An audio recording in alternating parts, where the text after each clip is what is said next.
Olá, e de volta então no Diálogo Franco com o deputado Emanuel Fernandes, deputado federal da nossa região. Eu quero retomar comentando com o senhor o seguinte, sobre uma outra novela que é a do Trem-Bala, ou TAV, Trem de Alta Velocidade. E mais um capítulo, né, acho que a gente pode classificar isso como novela, a senhora Dilma Rousseff, candidata aí a presidente, acusou o prefeito de São José, o prefeito Cury, de atrapalhar a concretização do projeto por mudanças constantes no traçado idealizado pela ANTT, Agência Nacional de Transporte Terrestre. O que o senhor pode nos dizer a respeito, deputado?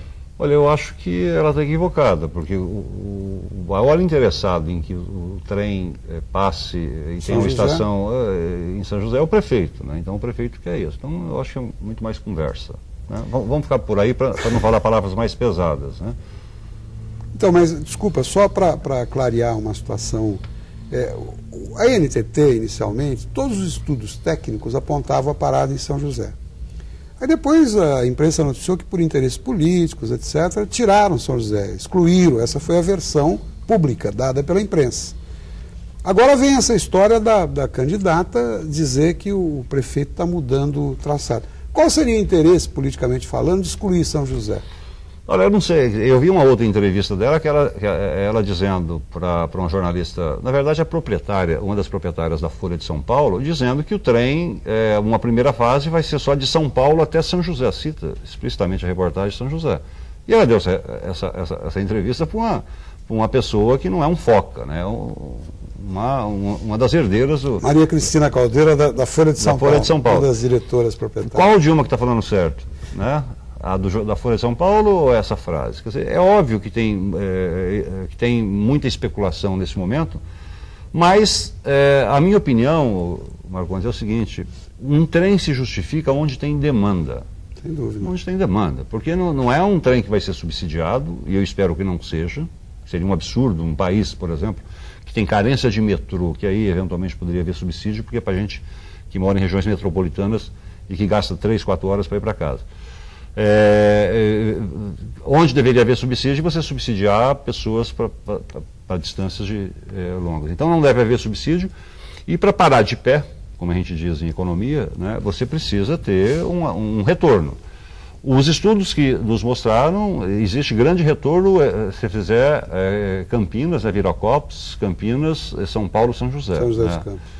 E alguns engenheiros que conhecem de cálculo, de engenharia econômica, disseram que por aí é capaz de que pare de pé. Outros trechos então, não parariam de pé. Primeira etapa seria Campinas, São Paulo, São José. Eu acredito que é assim.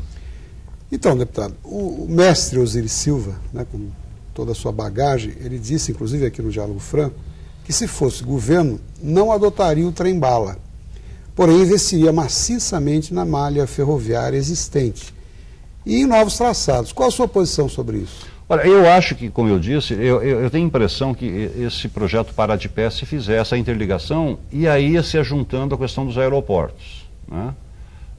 Talvez pare de pé, porque São Paulo está com um problema grave, que daqui mais uns 5, 6 anos, o aeroporto de Guarulhos vai ficar insuportável. Já está na beira do insuportável.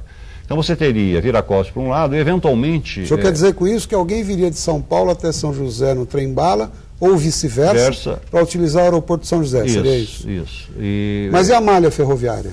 Não, a malha eu acho que sim, mas eu tenho a impressão que hoje já a competição já estaria muito defasada. Nós já temos uma larga malha rodoviária e, exceto entre os grandes centros, né, que eu acredito que é o que o Osiris se refere, por exemplo, entre São Paulo e Rio, que tem ou São Paulo, Rio, Santos, isso que ele disse. E com a ferrovia do Aço, o interior ali, de São Paulo.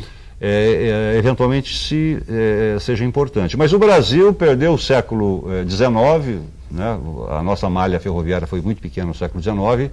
Depois, no século XX, tardiamente foi implantada, mas aí logo em seguida veio a questão dos carros e hoje a nossa malha... O caminhão acabou atropelando. Deu maior flexibilidade, porque os investimentos iniciais são menores, e eu acho muito difícil substituir toda a malha, mas alguns trechos eu acredito que sim. Então, eu acho que esse assunto... Agora, não é só o Osiris Silva que duvida que haja viabilidade econômica para trechos Rio-São Paulo. Eu já ouvi muita gente que entende, elas não me autorizaram a dizer o nome, gente que conhece, né, que eu fui consultá-las, e elas dizem que não para de pé esse projeto.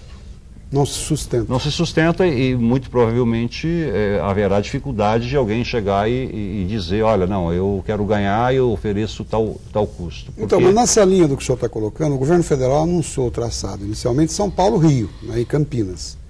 Agora já desistiu oficialmente, já anunciou, não foi só a ex-ministra Dilma, mas já foi dito aí que vai ser Campinas, São Paulo, São José dos Campos, no primeiro momento. Eu pergunto ao senhor o seguinte, na sua opinião, o anúncio anterior foi meramente eleitoreiro? Muita coisa do governo, eu não acho que a palavra seja eleitoreiro, eu acho que é amador, eu acho que é não planejado, é improvisado, muita atenção para a forma ao invés do conteúdo. Eu acho que o governo, a hora que vê, olha, eu vou fazer isso, já coloca como dado. Eu vou te dar só um exemplo. O governo federal faz uma grande propaganda do PAC, né? Se você pegar só os investimentos do governo federal, que é de imposto, não vale da Petrobras, que a Petrobras, quem paga lá é a gente enquanto usuário, não é de imposto. De imposto, que é de responsabilidade do governo federal, a média do governo Lula é menor do que a média da época do Fernando Henrique. Em porcentagem do investimento. PIB, de investimento. Do Fernando Henrique foi 0,8% do PIB, 0,8%, não é nem 1%. E desse governo está chegando a 1% agora, mas a média dele está dando 0,7% do PIB. 0,7% do PIB, para a população ter uma noção, é 20 bilhões de reais, 21, 22 bilhões de reais. Quer dizer, só um trem-bala fica em 40 bilhões de reais. Quer dizer, o governo fala muito, mas de concreto mesmo, pouca coisa tem acontecido. Exceto os investimentos, por exemplo, da Petrobras, continuam crescendo, mas isso quem paga não é o contribuinte, é o consumidor. Então, mas mesmo assim, um dado principal que existe para crescimento econômico chama-se formação bruta de capital fixo. É quanto de dinheiro, como se fosse uma pessoa, tem para investir na sua formação ou no seu negócio. Não é na sua casa e nem no seu custeio, nem no seu gasto. Quanto que isso você pega da poupança brasileira para capital produtivo, para investimentos. A gente continua em 17%. Não mudou nada. Não mudou nada, não mudou. Você precisa de capital, ou capital estrangeiro, e aí você teria que fazer concessões, acabar com essa coisa de que os estrangeiros vêm aqui nos explorar. É óbvio que eles vêm para ganhar, mas você tem que acreditar no país. Ou aumentar a poupança interna. O resto, Marcos, é conversa. Você tem que pegar números concretos. Nós vamos pedir mais um minutinho de licença, vamos para um breve intervalo e já voltamos. Fique conosco.